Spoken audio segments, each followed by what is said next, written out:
Nege kwa matching au classe Adikpo London Shala nege mba ekase benye temble na mba eno suko baba shakbara pour nous élever sur le où c'est tomné chez Neza Amen au semblé mi share groups bolu we mi jimiche kama ye kwagh ma onyo ne wo to mi ni do kera na ngusi fao gese shishinya ngeshinya ela esipato fanse ka kodo uto amijera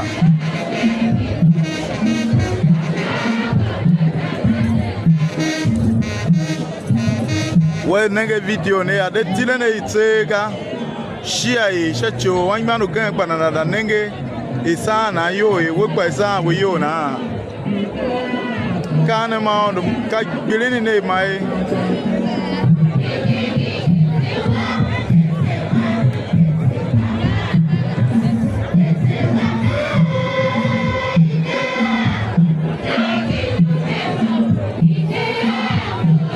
Kayo mapinanga hamiga ti no jegande wala do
Pina kishima yo alu egume yo ngana makrato yangi mamengu une ko vega ka vechive to son mahama nja kwa itwala ve tu agbana na olote ni itaru benue shi taru Nigeria kwa gese shinya shira sinege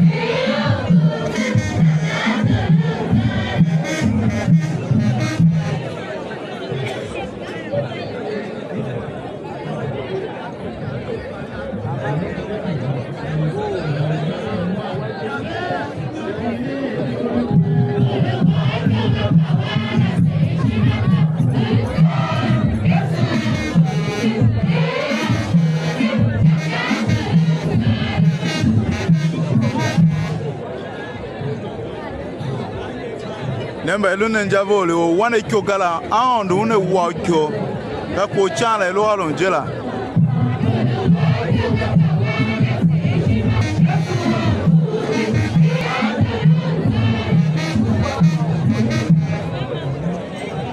alu enenge the well unu matching kwa hen ku won yo ma gbiri ne gbiri yo wan ba ne ko mu to ne to camera ke laga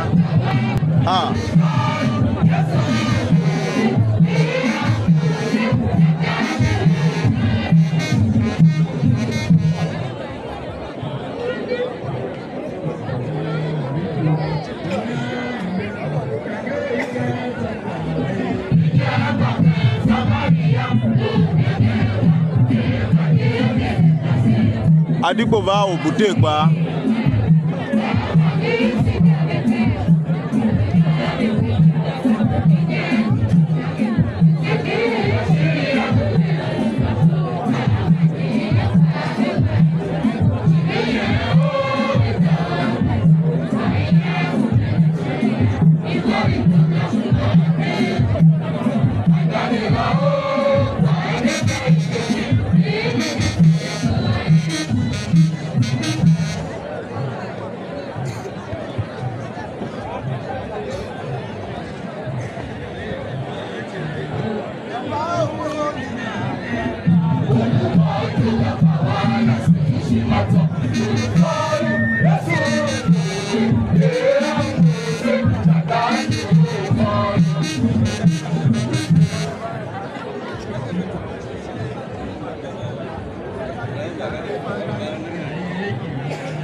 Thematic.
Oh, aka ko mimi. Olo tani taro Nigeria ga sasa. Very energetic boys. Young men.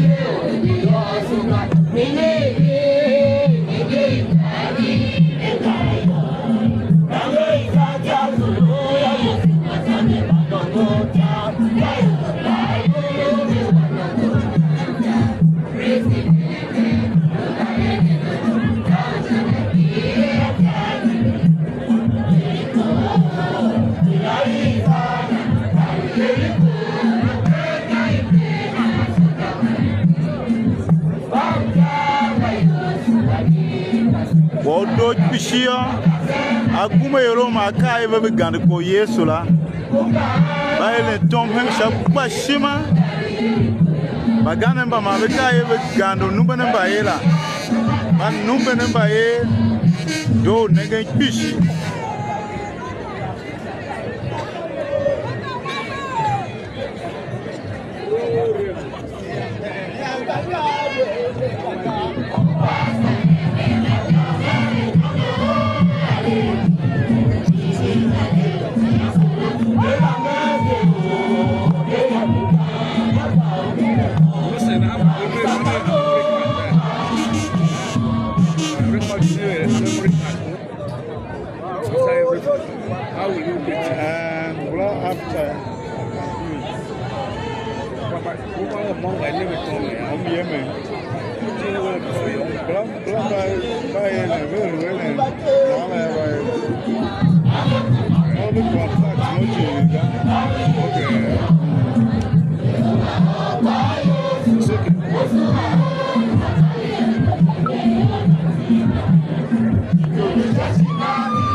Yes, catch them young.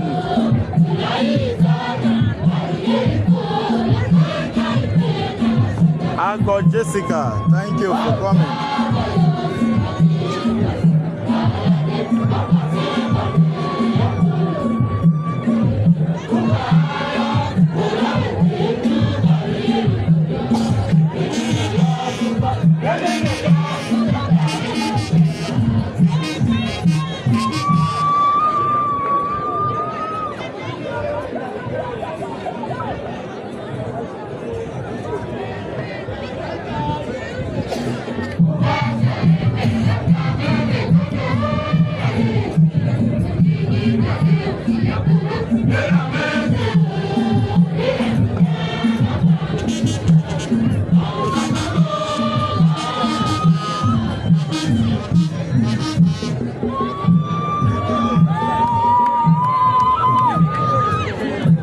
Baka Danny, welcome.